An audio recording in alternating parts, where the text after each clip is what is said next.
Hey YouTube, welcome back. A lot has happened in the last week, like a lot. As you can see, insulation happened, drywall was delivered, and we started working on the garage a bit. Because the insulation was happening, we couldn't be doing anything in the house, so we pivoted and we started working on the garage a little bit, getting it prepped for paint, and it will finally be finished on the outside. But the inside of the house has changed a lot, and we're going to show you everything that happened.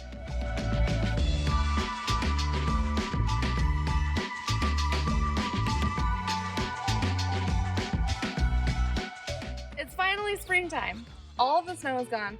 Last winter we did the siding around the garage and we got the soffit up, but by the time we were ready to put the fascia on, there was so much snow and like overhang, and we were sick of trying to set up ladders in the ice, and it was freezing. So we just put off the fascia. We've had the fascia in the garage the whole winter, and then we pivoted and we started working on the house. We were doing plumbing and electrical for the last few months, but now the snow is gone. We're done with that in the house. We're gonna quickly put up the fascia on the garage so that it has a much more finished look, and then we will be ready to paint it in a couple of weeks.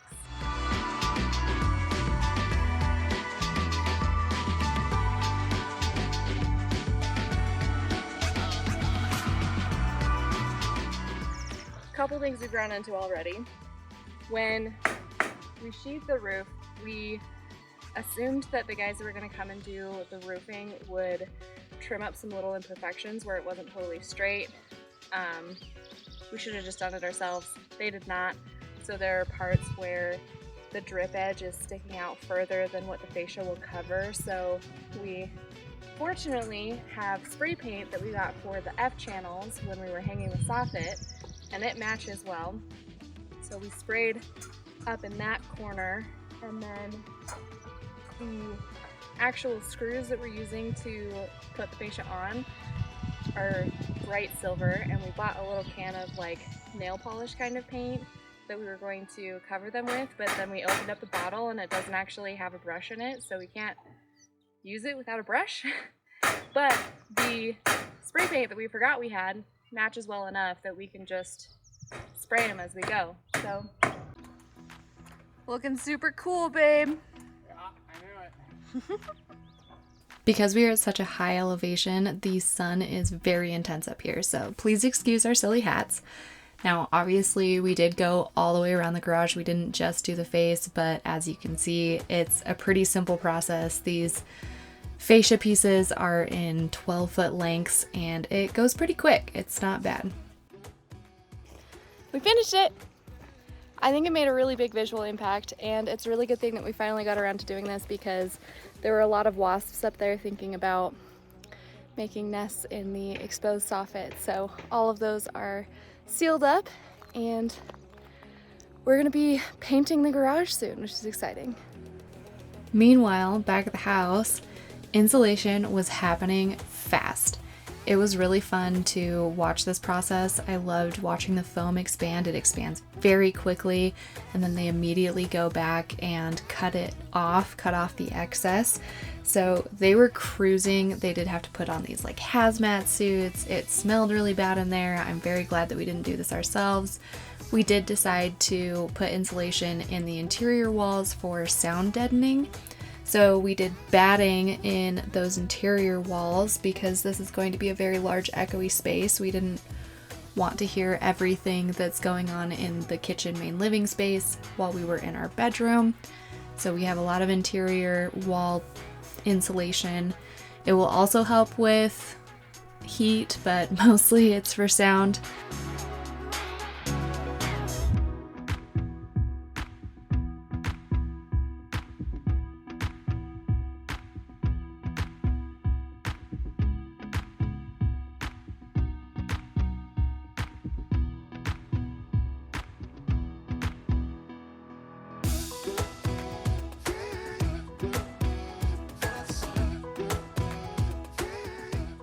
Like I said, this was so fun to watch.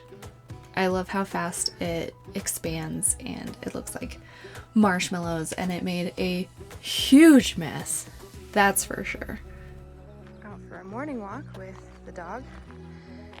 And the cats. Where'd the other one go? Kitty. Oh, she passed me.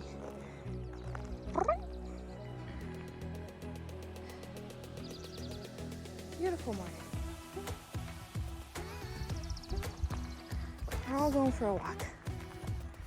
Scissor.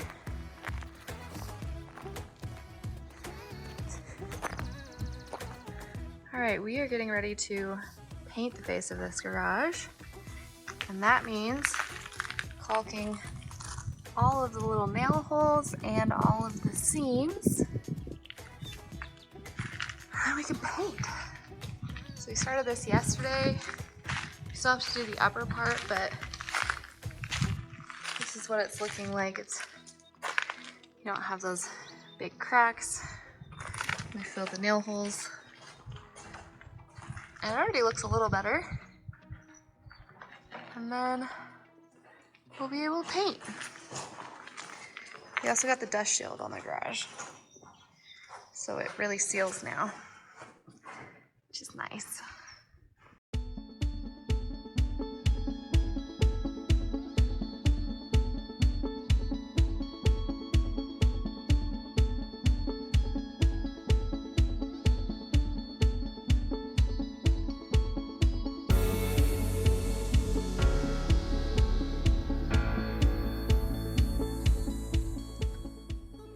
Other than the cat meowing at us from outside, it is very quiet in here. It's much quieter than it was.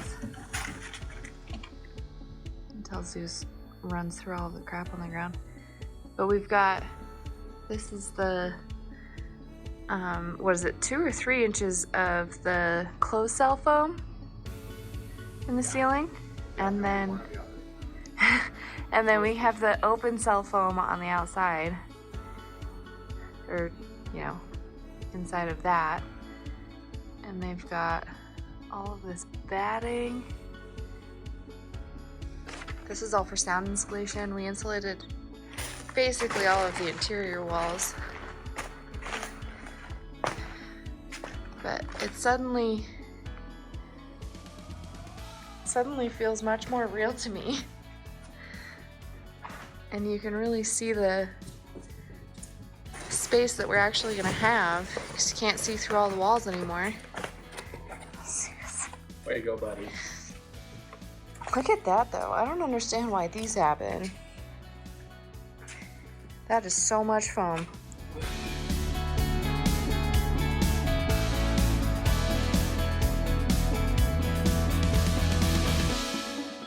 While the installation was happening in the house, Mike and I had to unload this trailer full of LVP, but it's really cool to see. This is the blown in that goes in the ceiling. It's all shooting through that tube up into the ceiling. This is our giant stack of LVP that will be the main flooring throughout the house. So we are protecting them from the rain, but this is the tongue and groove for the ceiling of the great room. And this is the tracks for the deck. This looks pretty nice, if I do say so myself. I'm excited about that. We are going to be whitewashing this tongue and groove before we have them put it up on the ceiling, so that we don't have to try to whitewash it once it's up. It will have a little bit of the wood tone coming through, so you'll have some variation. It'll be a little more interesting than just having drywall on the ceiling in the great room. I think it's gonna be really cool. Okay, so while insulation was happening in the house, Mike and I unloaded all of this flooring into the house from our dump trailers so that we can use it for trash again. We just picked this up, and I wanted to show you the beautiful LVP that we went with. I don't love the name of this color. It's called brushed aluminum, which, I don't know, doesn't really seem fitting to me, but it's not too cool, not too warm, wood look LVP. It's from, let's see, maybe maybe it'll tell me. So I believe the company is called Rigid Core. This is a luxury vinyl plank. This is going to be all throughout the house. This is our primary flooring. And then we also got some tiles. So these cute little tiles, this looks kind of black in the camera, but it's actually a really, really dark green. This is going to be the tile in the laundry room, and I'm very excited about it because I got the LG washer dryer stacked set that is in a dark green color, and I think this is really gonna be complimentary and look really good. These are the tiles. Oh, you can see it peeking through. So this blue, this is I think it's a 4x12 tile that is going to be in a herringbone pattern on the main floor bathroom shower walls. And then we also got the little hexagon guys that are gonna go on the shower floor, but they're all stacked at the bottom, so I can't show you. Very exciting to have some of our flooring and tile delivered. We're still waiting for the tile for the master bathroom, so I can't show you that, but it's going to be very pretty. The little hexagons that are going on the floor of the main floor bathroom shower, the main floor bathroom shower floor is going to be these little hex that are kind of dark and they have some variation. They're kind of stone looking. And then we'll have that herringbone pattern dark blue. So that bathroom is going to be much more kind of moody and dark, a little bit more masculine. And then the master bathroom is going to be very bright and airy and spa-like. We have some marble look ceramic tiles that are gonna go in there, and they're very pretty, so I'm excited. Those are on back order. They're not gonna be here until July, but wanted to give you a little sneak peek. The LVP that we have for the house actually matches the Trex really well, maybe a little too well. We didn't want them to like match necessarily, but they do look pretty similar, and I think they look really good next to each other, so I'm so excited. Finishing materials are showing up. And just like that, they finished. 3 days of work. Literally within just a couple of days of insulation being finished, we had a truckload of drywall showing up, and drywall is going to be starting next week. So things are moving very fast. Thank you so much for watching. Thank you for supporting us and being here. Next week, we're going to be showing you, we actually have a couple of little things that we need to do around the house before drywall starts going up, which is just, it's crazy. This is suddenly happening very quickly, and it's really starting to feel like a house. So we'll be showing you a couple little things. We need to add something right there for the stairs. We need to fix some drop ears for the plumbing. A couple of wires got pulled out of where they're supposed to be for insulation, so we need to fix that. And then we're also doing some excavation outside. They're leveling the spot in front of the porch. Hopefully we'll be able to get that poured. We need to pour a footer for the stairs to land on for the front porch. So they're leveling that off. They're building a retaining wall. Things are changing. Big things are happening. I'm so excited. Stay tuned. Come back next week. We're going to start seeing some very dramatic changes in the house, and I can't wait.